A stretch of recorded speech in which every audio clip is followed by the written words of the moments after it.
seguida Gesteli, houve uma troca, viu?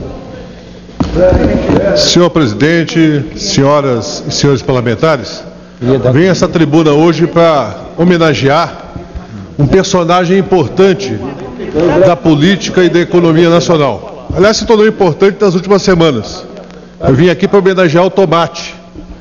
O Tomate se tornou destaque de duas revistas de circulação semanal e nacional, que na última semana tentaram criar um ambiente de comoção em torno daquele que é presença necessária na mesa de todos os brasileiros e que nos meses de janeiro, fevereiro e março, especialmente, teve uma alta de preço significativa que acontece todos os anos. É verdade que este ano foi uma alta de preço acima daquilo que acontece nos outros anos. Mas foi acima do que acontece até porque a chuva nas regiões de produção do tomate também foi bem acima do que acontece tradicionalmente. Uma famosa apresentadora de TV, tentando chamar a atenção para sua baixa audiência, ela também apareceu com um colar de tomates, tentando demonstrar que o valor do tomate estava tão alto que merecia virar uma peça de ornamento feminino. Digo isso, senhor presidente, porque é impressionante como determinados meios de comunicação no Brasil fazem uma campanha permanente para disseminar o pessimismo. Qualquer pequena turbulência econômica se torna algo de relevante para determinados meios de comunicação. Qualquer redução do crescimento do produto interno bruto se torna alvo de escândalo econômico. E eu digo isso pelo seguinte, porque o povo brasileiro, óbvio que ele observa o produto interno bruto chamado PIB, mas o que ele observa mais atentamente são questões que no governo Fernando Henrique Cardoso do PSDB estavam distantes do povo, o emprego e a renda.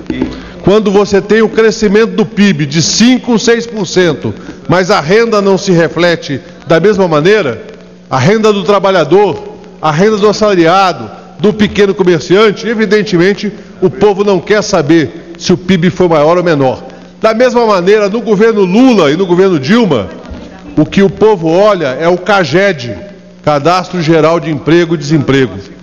E nós demonstramos claramente, através da ação do governo federal, que o desemprego, que era de 14% no início do governo Lula, hoje, no governo da presidenta Dilma Rousseff, está abaixo de 6%. E por que está abaixo? Porque é um governo que não fica olhando simplesmente os indicadores macroeconômicos, que se preocupa com o combate à inflação, mas não fica preso apenas a uma visão de inflação de curto prazo. Até porque, com o aumento real do salário mínimo e da massa salarial que nós tivemos nos últimos anos, evidentemente, um pequeno soluço inflacionário, que não seja um processo estrutural de inflação, um pequeno soluço inflacionário não atrapalha tanto a renda do povo como atrapalhava anteriormente, quando nós tínhamos que o salário mínimo, no início do governo Lula, comprava apenas uma cesta básica. Apenas uma cesta básica era adquirida com o salário mínimo. E hoje nós temos a aquisição de mais de 2 cestas básicas e certamente mantida essa política de recuperação estrutural do salário mínimo, nós teremos no futuro o salário mínimo comprando 3, 4, 5 cestas básicas, sustentando as despesas da família de um trabalhador humilde, que ganha salário mínimo, que nunca vai ser rico, mas vai pelo menos ter dignidade para sustentar as principais despesas modestas do seu lar. Eu digo isso, senhor presidente, porque lamentavelmente nós temos no Brasil uma parcela dos meios de comunicação, uma parcela de certos articulistas que parecem diariamente torcer contra o Brasil, não contra o governo, contra o Brasil.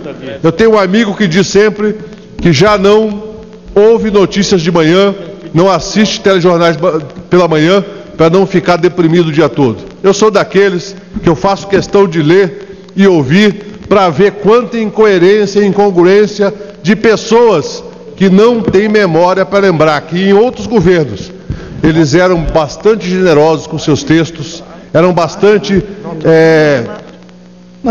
permissivos com crises econômicas e que agora, simplesmente por causa do preço do tomate, eles tentam criar algum nível de constrangimento para o governo da presidenta Dilma. Então eu queria encerrar minha fala dando uma notícia ao Viçareira. Depois da capa da Veja, da capa da Época, do colar da Ana... Para concluir, senhor presidente. Do colar da Ana Maria Braga, hoje o tomate já caiu para R$ 2,50. Então eles fizeram um favor ao Brasil. Coincidentemente, aquelas capas não duram nem uma semana. O tomate está a R$ 2,50. Daqui a 3 ou 4 semanas, eu aposto, estará a R$ 1,80, R$ 1,70. Por quê? Isso chama-se safra e entre safra. Período de chuva, período de seca. Como qualquer hortifruti, varia o preço de acordo com a demanda e com as condições climáticas. E, Vossa Excelência, senhor presidente, deputado Inocêncio, político tão experiente, sabe disso muito bem, porque é assim que funciona o preço daqueles produtos que não têm tabelamento nem produção industrial. Dependem do clima, da safra, da entre-safra. E a demanda vai continuar crescendo, porque o salário mínimo vai continuar subindo acima da inflação, enquanto o PT e os aliados governarem este país. Muito obrigado, senhor presidente.